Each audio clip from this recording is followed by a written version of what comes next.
Assalomu alaykum, hurmatli talabalar. Bugun sizlar bilan injenerlik konstruksiyalari fanidan navbatdagi ma'ruzamizni boshlaymiz. Bugungi mavzuyimiz demak po'lat kolonnalar deb nomlanadi.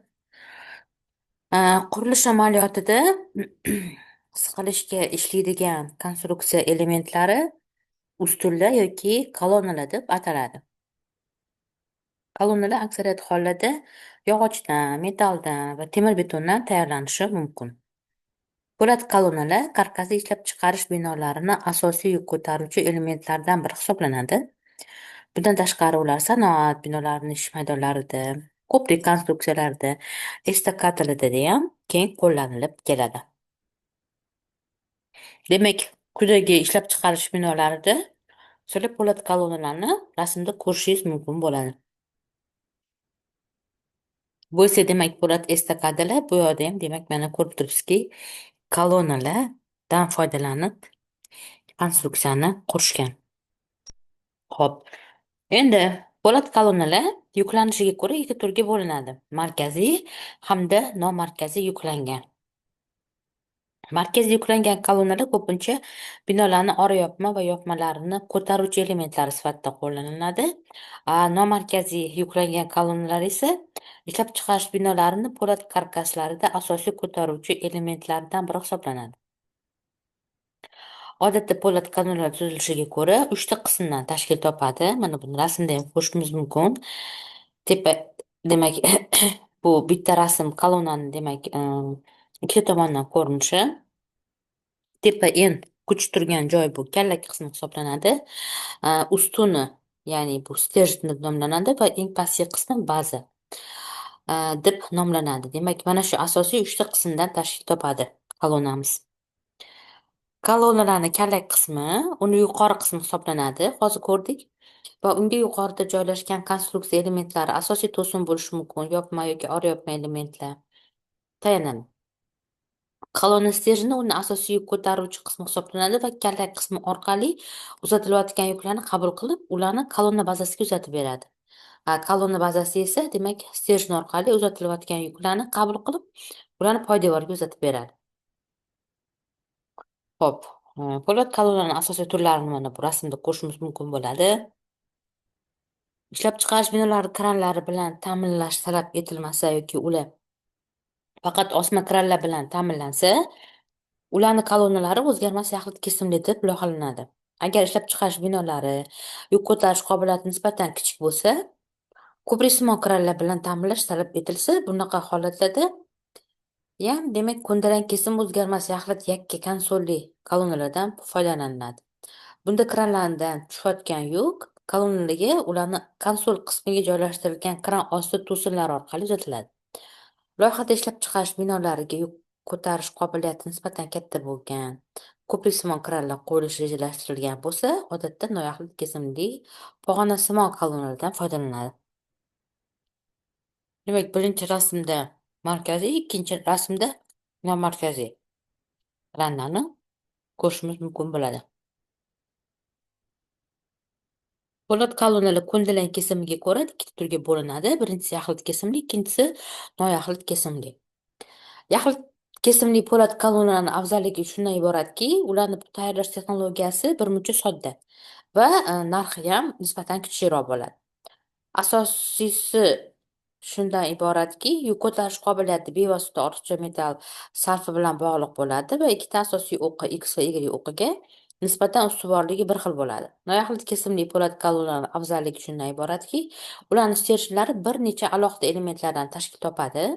Kolonna stерженning alohida elementlarini ko'ndalang kesim o'lchamlari va ular orasidagi masofalarni o'zgartirib, kolonnaning X va Y o'qlariga nisbatan ustuvorliklarni o'zgartirish va nihoyat kolonnaning umumiy ustuvorligini oshirish mumkin bo'ladi.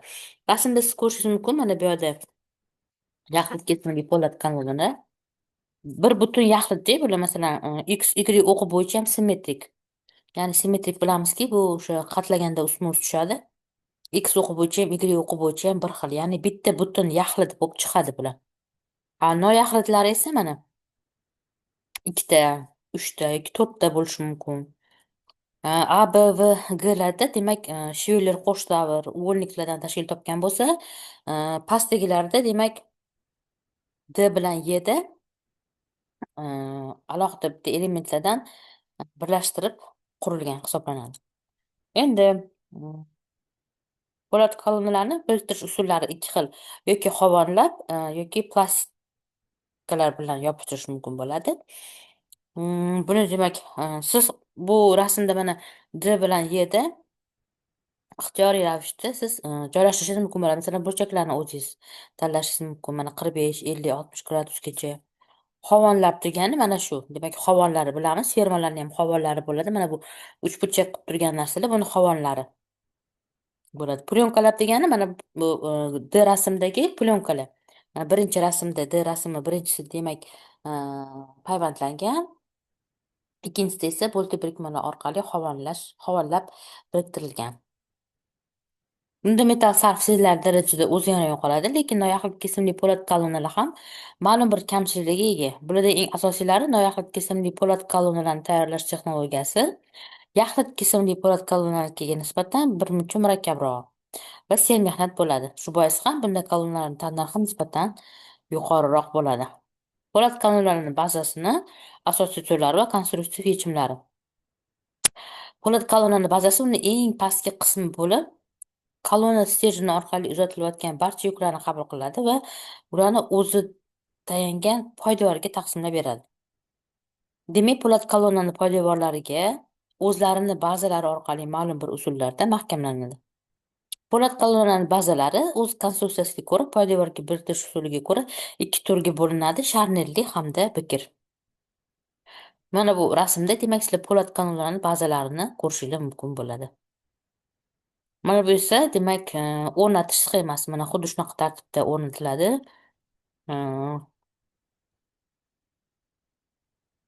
Tepasidagi demak stержeni demak bazaga biriktirilgan. Po'lat kolonnalarni sharnirli bazalari o'z konstruksiyasiga ko'ra bir muncha sodda bo'lib, ular tuzilishiga ko'ra qalin po'lat tuynkalardan tayyorlangan yaxlit tayanch plitasidan iborat bo'lib, unga kolonna stержenlari frezerlangan uchlar biriktiriladi. Bunday konstruksiyalarga ega bo'lgan sharnirli bazalar asosan yuk ko'tarish qobiliyati unchalik katta bo'lmagan kolonnalarni tayyorlashda keng qo'llaniladi. Yuk ko'tarish qobiliyati juda kichik bo'lgan yengil po'lat kolonnalarni tayyorlashda stержen uchlari frezerlab tekislash hamda talab etiladi. Chunki stержen orqali uzatilayotgan bo'lima kuchlar bazaga payvand choklari orqali uzatiladi. Kolonna stержenni kuchlari teng taqsimlab berish maqsadida kolonna bazasi maxsus traversa bilan ta'minlanadi. Traversa po'lat tuynkalardan yoki shvellardan tayyorlanadi va ular payvand choklari yordamida kolonna stержeni ikki yon tomoniga va kolonna bazasini tayanch plitasiga payvandlab biriktiriladi. Quyidagi rasmda sizlar traverslarni ko'rishingiz mumkin. Mana ikkinchi A rasmi, ikkinchisi B rasmi, uchinchilari bular traversa hisoblanadi. Bular demak listlardan qilingan. Sharnirli bazalarni o'ziga xos jihatlari shundan iboratki, bazani tayanch plitasi poydevorlarga bevosita anker boltlar yordamida mahkamlanadi. Kolonnaning yuk ko'tarish qobiliyati unchalar katta bo'lmasa, anker boltlarning sonini ikkita qabul qilsa ham bo'ladi. Bunaqa holatda demak baza tayanch plitasining deformatsiyalanishiga moyilligi birikmani sharnir kabi ishlashga asos yaratadi. Markaziy siqilishga ishlaydigan po'lat kolonnalar bazalari statik nuqtai nazardan biqir qilib loyihalanadi. Po'lat kolonnalarning biqir bazalari kamida 4 ta anker boltlari yordamida biriktiriladi. Anker boltlari traverslarga mahkamlanadi. Shuni hisobiga anker boltlari tortilgandan keyin kolonnani tayanch qismiga eguvchi momentlarni qabul qilib olish xususiyatiga ega bo'ladi va ularni o'z joyida qo'zg'almaydi. Kolonnaning tayanch qismidagi eguvchi moment miqdori unchalik katta bo'lmasa, konstruktiv talablar bo'yicha ba'zi traverslari qalinligi 10-12 mm bo'lgan po'lat tuynkalardan yoki shvellardan qabul qilish mumkin bo'ladi. Po'lat kolonna bazasi tayanch plitasining asosiy o'lchamlari har bir turdagi kolonnalar uchun hisoblanish yo'li bilan aniqlanadi. Chunki tayanch plitasining asosiy o'lchamlari qalinligi, kengligi yoki uzunligi juda ko'p omillarga bog'liq bo'ladi. Lekin shunga qaramay, konstruktiv mulohazalar bo'yicha ular tayanch plitasini minimal qalinligi 20 millimetrdan kichik bo'lmasligi kerak. Odatda po'lat kolonnalarning bazasi bino polini sathidan 500 ming millimetr pastda joylashtiriladi va ularni korroziyadan himoyalash uchun bo'ltab tashlanadi. Xo'p, endi yana bugungi mavzuyimizga oid karkaslar, ya'ni ishlab chiqarish binolarni po'lat karkaslari haqida umumiy ma'lumot beradigan bo'lsak, karkas atamasi bu fransuzcha karkas so'zidan olingan. Skelet degan ma'noni bildiradi. Demak, karkasli binolar deganda biza binolarning asosiy yuk ko'taruvchi elementlarini, ramalardan tashkil topgan qurilmani tushunishimiz kerak bo'ladi. Ramalar o'z konstruksiyasiga ko'ra bir-biri bilan o'zaro biriktilayotgan vertikal ustunlar yoki kolonnalar hamda gorizontal asosiy to'sinlar yoki fermalar elementlaridan tashkil topadi. Ishlab chiqarish binolari sanoat binolarining tarkibiy qismidan biri bo'lib, ular ma'lum bir mahsulotlarni ishlab chiqarishga, saqlashga yoki ma'lum bir turdagi xizmat ko'rsatishga mo'ljallangan bo'ladi. Bino karkaslarining asosiy elementlarini mana siz quyida rasmda ko'rishingiz mumkin bo'ladi. Bino va inshootlarni konstruksiya yechimlari ularning vazifasiga qarab turlicha ko'rinishda bo'lishi mumkin. Gidromelyatsiya va gidrotexnika qurilishida asosan bir qavatli ishlab chiqarish binolari keng qo'llaniladi. Ular bir oraliqli yoki ko'p oraliqli qilib rejalashtirilishi mumkin. Ishlab chiqarish binolarining o'lchamlari qalinligi, kengligi va uzunligi nisbatan katta bo'lganligi hamda ularga yuk ko'tarish ustunlarini, ya'ni kranlarni o'rnatish zaruriyati bo'lgani uchun aksariyat ishlab chiqarish binolari karkasli qilib loyihalanadi. Mahalliy sharoitda karkasli binolar sinchli binolar deb aytiladi. Bino va inshootlarni karkaslari ularning qo'llanish sohalariga va vazifalariga bog'liq holda yog'och, metall yoki temir betondan yoki aralash materiallardan ham tayyorlash mumkin bo'ladi. Siz bu rasmda demak metall karkaslarni ko'rayotgan bo'lsangiz, mana bu rasmlarda temir beton hamda yog'och karkaslarni ko'rishingiz mumkin bo'ladi.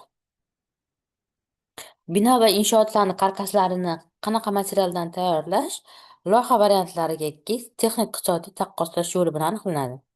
Quyidagi rasmlarda sizlar po'lat karkaslarni bir qavatli ishlab chiqarish binosini konstruksiya sxemasini ko'rishingiz mumkin bo'ladi. Ishlab chiqarish binolarga ularga o'rnatiladigan yuk ko'taruvchi transport turlariga qarab quyidagi guruhlarga bo'linadi: kransiz, ko'priksimon, kranli va osma kranli. Karkasli ishlab chiqarish binolarini kranlari bilan ta'minlash ko'zda tutilgan bo'lsa, kranlar yuk ko'tarish qobiliyatiga bog'liq holda kolonnalarga o'rnatilgan kran osti to'sinlari bo'yicha yoki binoni rigellariga o'rnatilgan monorels to'sinlar bo'yicha xarakterlanishi mumkin bo'ladi. Bu yerda demak kranli ishlab chiqarish binolarining po'lat karkaslari keltirilgan. Ishlab chiqarish binolarining karkaslarining bikrligi va ustuvorligi vertikal va gorizontal bog'lanma yordamida ta'minlanadi. Kolonnalar orasidagi vertikal bog'lamlar binoni bo'linma yo'nalishi bo'yicha po'lat karkaslarning fazoviy bikrligini va geometrik o'zgarmasligini ta'minlab beradi. Ular binoni chetki devorlariga ta'sir etadigan shamolni bosim kuchini, bo'linma yo'nalishda harakatlanayotgan kranlarning inersiya kuchlarini harakatlanishi va boshqalar hisoblanadi. Ishlab chiqarish binolarini unifikatsiyalash talablaridan kelib chiqqan holda ularning oraliq masofasi asosan 6 metrga karrali qilib qabul qilinadi. Ya'ni 12, 18, 20, 30, 36 va undan katta qilib qabul qilishi mumkin. Kamdan kam holatlarda ishlab chiqarish binolarining oraliq masofasi 3 metrga karrali qilib loyihalanishi ham mumkin. Masalan, binoni oraliq masofasi 6, 9, 12, 15 deb qabul qilish ham mumkin bo'ladi. Xo'p, binoni bo'ylama yo'nalishi bo'yicha kolonna o'qlari orasidagi ko'ndalang ramalarni yoki kolonnalarga albatta stropila osti fermalari qo'yiladi. Karkasli ishlab chiqarish binolarini qurishda to'suvchi devorlarni, eshik va derazalarni hamda darvozalarni ushlab turish uchun binoning chetki tomonlariga, ayrim hollarda esa bo'ylama yo'nalishda ham fahverklar o'rnatiladi. Demak, bu ishlab chiqarish binolarining po'lat karkaslarini ko'ndalang ramalari keltirilgan bir qavatli binolar uchun. Va karkasli ishlab chiqarish binolarining konstruktiv elementlarini siz quyidagi rasmda ko'rishingiz mumkin. Bugungi mavzuyimiz shu bilan o'z nihoyasiga yetadi. E'tiboringlar uchun rahmat. Keyingi darsda ko'rishguncha.